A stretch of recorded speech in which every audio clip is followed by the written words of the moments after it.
जब संसार की रचना प्रारंभ हुई तब सृष्टि के संचालन के लिए तीन प्रमुख शक्तियां प्रकट हुई, ब्रह्मा, विष्णु और महादेव। ब्रह्मा जी ने रचना की, विष्णु पालन के लिए अवतरित हुई और भगवान शंकर जिन्होंने अपने भीतर संहार और तप का अद्भुत संतुलन समेटा, वे संसार के अंतिम सत्य के प्रतीक बने।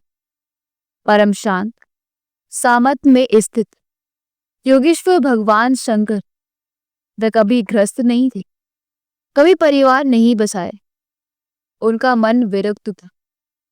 वे संसार के मोह माया से परे रहते थे। वे हिमालय की गुफाओं में तप में लीन रहते। उनके चारों ओर भूत, पिशाच, गण और सिद्ध मंडल रहते। शरीर पर भस्म, गले में सर्पों की माला, हाथ में त्रिशूल और जटाओं में बहती गंगा, ऐसा था उनका स्वरूप। सृष्टि उन्हें देख भयभीत होती, पर जो हृदय से जानता था वह जानता था कि उनके भीतर करुणा की अथाह गंगा बहती। उधर जब दक्ष प्रजापति की कन्या सती ने पहले शिवजी को पति रूप में स्वीकारा था, तब वह विवाह भी सृष्टि के दृष्टि में अनूठा था। परंतु सती के पिता दक्ष ने शिव का अपमान किया और वह अपमान सह न सकी।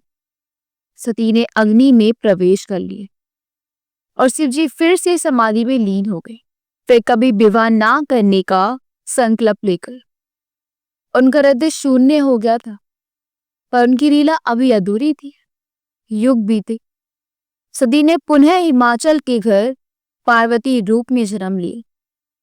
जब वह छोटी थी तभी से उनके मन में शिव की छवि बस गई।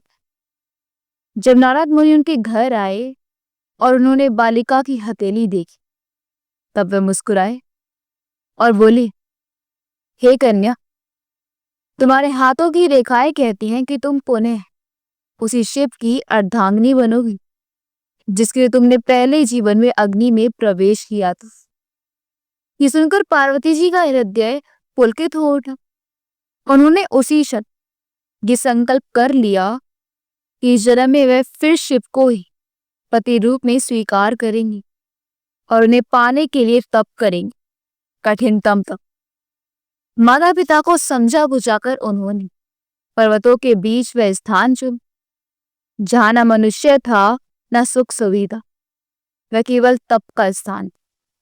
दिन रात का भेद मिट गया। पहले कुछ वर्षों तक पार्वती ने फल खाए, फिर केवल जल पिया और फिर वायु पर ही रहने लगी।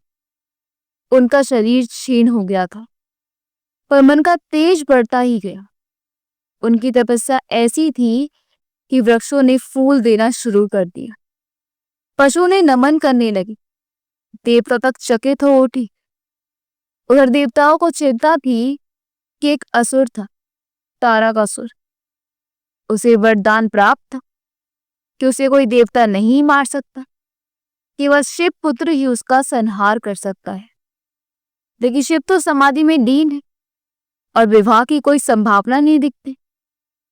अब देवताओं के लिए एक ही उपाय था, शिव और पार्वती का विवाह। इसके लिए उन्होंने कामदेव को भेजा।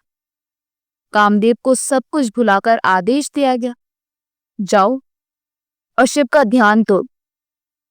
कामदेव को भी चिंता हुई, लेकिन आदेश टाल ना सके।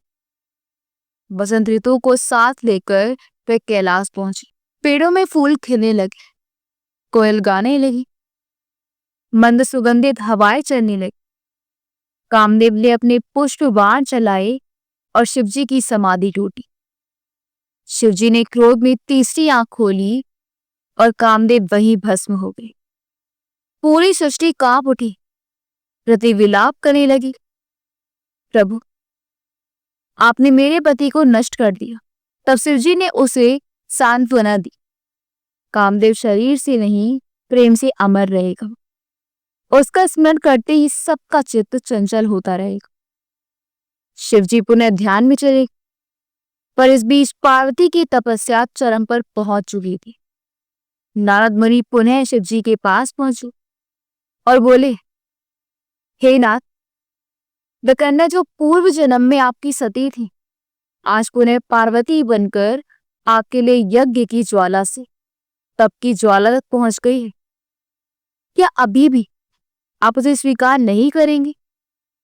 शिवजी ने अपनी आंखें खोली। उन्होंने एक साधारण वृद्ध ब्राह्मण का रूप लिया और पार्वती के पास पहुंचे। बोले, हे कन्या, मैं तुम्हें एक सलाह देने आया हूं। तुम जैसे कुलीन और सुंदर रूप की कन्या को कोई उपयुक्त वर मिल सकता है? शिव तो शमशान में रहते हैं, उनके शरीर पर भस्म है, सर्प है, ना वे गृहस्थ है, न ही सुखी जीवन दे सकते हैं। पार्वती मुस्कुराई। उन्होंने गहरी सांस लेकर उत्तर दिए, हे ब्राह्मण देवता, आपने जो कहा वे सत्य है, पर मेरा मन कोई सौदा नहीं करता। मेरा संकल्प है शिव को पति रूप में पाने का। यदि इस जन्म में संभव नहीं तो अगले जन्म तक प्रतीक्षा करूंगी, परंतु मैं किसी और को नहीं चाहती। ब्राह्मण का रूप टूट गया। स्वयं महादेव प्रकट हो गए। उन्होंने पार्वती से कहा, हे देवी, तुम्हारी भक्ति ने मुझे बांध लिया है। मैं तुम्हें अपनी अर्धांगिनी रूप में स्वीकार करता हूं। ये समाचार जैसे ही हिमाचल और माता मैना को मिला, उनका हर्ष छलक उठा। उन्होंने समस्त लोकों में घोषणा कर दी, शिव और पार्वती का विवाह होने जा रहा है। अब विवाह की तैयारियां होने लगी।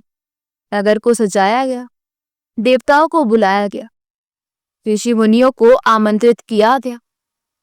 परंतु सबसे अनोखी बात थी शिवजी की बारात। भूत, प्रेत, पिशाच, गण, नाग, सिद्ध और योगियों की वह बारात विचित्र दृश्य लेकर आए। शिवजी ने अपने शरीर पर भस्म लगाई थी, गले में मुंडमाला थी, जटाओं में गंगा बह रही थी और आंखों में योग की गहराई थी। जब ये बारात हिमालय के महल के द्वार पर पहुंची, तब नगर की स्त्रियां भयभीत हो उठी। माता मैना जब बारात को देखने आई तो वह बेहोश हो गई। वह सोच भी ना सकी कि मेरी पुत्री का विवाह इस भयंकर स्वरूप वाले योगी से होगा। तब भगवान विष्णु और ब्रह्मा जी ने माता को सांत्वना दी। बोले, माता, यही वह शिव है जो त्रिलोक के स्वामी हैं। वे जटाधारी अवश्य हैं, पर उनकी अंतरात्मा में करुणा का सागर है। वे तुम्हारी पुत्री के योग्य हैं। फिर शिवजी ने अपने रूप को परिवर्तित किया, एक शांत, सुंदर और सौम्य रूप में प्रकट हुए। उन्होंने चंद्रमा को माथे पर सजाया, रत्नों की माला पहनी, पीतांबर धारण किए। उनका तेज देखकर पूरा नगर आनंदित हो उठा। शिवजी ने ब्रह्मा जी के समक्ष वेद मंत्रों के साथ पार्वती से विवाह किया। नारद मुनि ने कन्यादान कराया और शपथ पति के साथ वह परम विवाह पूर्ण हुई। देवताओं ने पुष्प वर्षा की, गंधर्वों ने गीत गाए और अप्सराएं नृत्य करने लगी। यह विवाह केवल दो आत्माओं का नहीं, दो ब्रह्म शक्तियों का मिलन। शिव और शक्ति अब एक हो गए। शिव के भीतर शक्ति आई और शक्ति को शिव का स्थायी तत्व मिला। जब विवाह उपरांत बारात कैलाश की ओर लौटी, तब समस्त लोगों ने मंगल गान किया। पर्वतों, नदियों, पशु पक्षी और ऋषियों ने यह स्वीकार किया कि जब संकल्प, भक्ति और प्रेम मिलते हैं तो ब्रह्म भी बंध जाते हैं। ये शिव पार्वती का विवाह योगों योगों तक भक्तों को ये प्रेरणा देता रहेगा कि सत्य प्रेम में बाधाएं नहीं होती, केवल परीक्षा होती है, और जो उसे पार कर ले वही शिव और शक्ति की कृपा पाता है।